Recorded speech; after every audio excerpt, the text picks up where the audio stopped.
నమస్తే. ఆంధ్రప్రదేశ్లోని 13 జిల్లాల్లో ఇప్పుడు అత్యంతంగా చెప్పుకుంటుంది కుప్పం నియోజకవర్గం. ఆ కుప్పం నియోజకవర్గాన్ని ఈ 13 జిల్లాల్లో ఇప్పుడు అంత హైలైట్గా ఎందుకు చెప్పుకున్నారంటే మాజీ సీఎం చంద్రబాబు నాయుడు గారు అక్కడి నుంచి వరుసగా 7 సార్లు ప్రాతినిధ్యం వహించాడు. వరుసగా మంచి భారీ మెజార్టీలతో గెలుస్తూ వస్తున్నాడు. అయితే ఈసారి అధికార వైఎస్ఆర్ కాంగ్రెస్ పార్టీ కుప్పం మీద కన్నేసింది. దీంతో వైఎస్ఆర్ కాంగ్రెస్ పార్టీ నాయకులు, అభిమానులు, కార్యకర్తలు అందరూ అట్లా ఉండదు మా జగనన్నతో పెట్టుకుంటే అని చెప్పేసి అంటున్నారు చంద్రబాబు నాయుడిని చాలా వ్యంగ్యంగా. తీరా చూస్తే అసలు వివరాల్లోకి వెళ్తే గతంలో ఎన్నడూ లేని విధంగా ఇప్పుడు చంద్రబాబు నాయుడు సొంత కాన్స్టిట్యూన్సీ 7 సార్లు ఎమ్మెల్యేగా గెలుస్తున్నాడు. కుప్పం అంటే చంద్రబాబు అంటే అసలు కుప్పం అంటారు.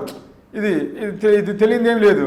అలాంటిది నాడు నేడు అనే స్కూల్స్ డెవలప్మెంట్స్ కాంచి అసలు కుప్పాన్ని మున్సిపాలిటీగా తీర్చిదిద్ది జగన్మోహన్ రెడ్డి గారు అంజనీ దేవాని ద్వారా నీళ్లు ఇవ్వడం ఒకటి, దాదాపు 2000 కోట్లు భయపడి ఒక కుప్ప నియోజకవర్గానికి సంక్షేమ పథకాలు ఆ స్థాయిలో అందించాడు.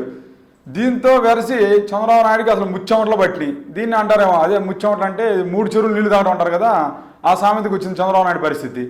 ఎందుకంటే స్థానిక సంస్థ ఎన్నికల్లో దాదాపు 90% పైగా క్లీన్ స్వీప్ చేసింది వైఎస్ఆర్సీపీ కాంగ్రెస్ పార్టీ. దీంతో చంద్రబాబు నాయుడు పరిస్థితి ఏంటంటే ఏకంగా ఇప్పుడు కుప్పంలో ఇల్లు కట్టుకోవడానికి కూడా సిద్ధపడ్డాడు. ఆల్రెడీ మొదలుపెట్టారు. ఇక ఆడే కుప్పాన్ని పరిమితం అయిపోయాడు. జగన్ ఎత్తుగల దెబ్బకి బెంబేరెత్తిపోతున్నాడు చంద్రబాబు నాయుడు. ఇదేమో అసలు టీడీపీ పార్టీకి అసలు సహించట్లేదనమాట. ఏంటి చంద్రబాబు నాయుడు 1,00,000 మెజార్టీతో గెలుస్తాడు, 1,00,000 మెజార్టీతో గెలుస్తాడు అంటున్నాడు. చంద్రబాబు నాయుడు వాళ్ళ కార్యకర్తలు అనేది ఏముంది కానీ చంద్రబాబు నాయుడు అన్నాడు 1,00,000 మెజార్టీతో కుప్పలో నేను గెలవబోతున్నాను అని చెప్పేసి అన్నాడు. అటు చూస్తే వైఎస్ఆర్ కాంగ్రెస్ పార్టీ నాయకులు పెద్దిరెడ్డి మిథున్ రెడ్డి అయితేనేమి, అక్కడ ఉన్న ఎమ్మెల్సీ భర్త గారు అయితేనేమి చంద్రబాబు నాయుడు కుప్పంలో 10,000 ఓట్లతోటి ఓడిపోబోతున్నాడు అని చెప్పేసి వాళ్ళు కుండల బద్దలు కొడుతున్నాడు. అటు చూస్తే విజయసాయి రెడ్డి గారు కూడా వాళ్ళ ఒక ట్వీట్ అయితే చంద్రబాబు నాయుడు మీద చాలా వ్యంగ్యంగా పెట్టాడు.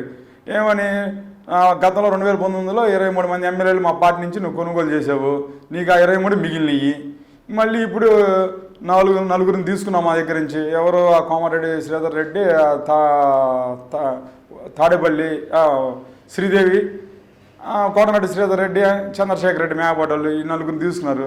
ఇవాళ రేపు జూన్ 4వ తారీఖు కౌంటింగ్ మొదలైంది. నీకు మిగిలేదు చివరికి ఆ 4 సీట్లు అని చెప్పేసి విజయసాయి రెడ్డి అయితే మరీ చాలా దారుణంగా చాలా వ్యంగ్యంగా ట్వీట్ పెట్టాడు చంద్రబాబు నాయుడు మీద. ఎట్టుందంటే చంద్రబాబు నాయుడు పరిస్థితి కుప్పంలో తీరా ఇప్పుడు సావు అదే అంటారు చూడు, సావు తప్పి కన్నులు ఒట్టబోయింది అన్నట్టుగా ఆ పరిస్థితి అయిపోయింది కుప్పంలో చంద్రబాబు నాయుడు పరిస్థితి.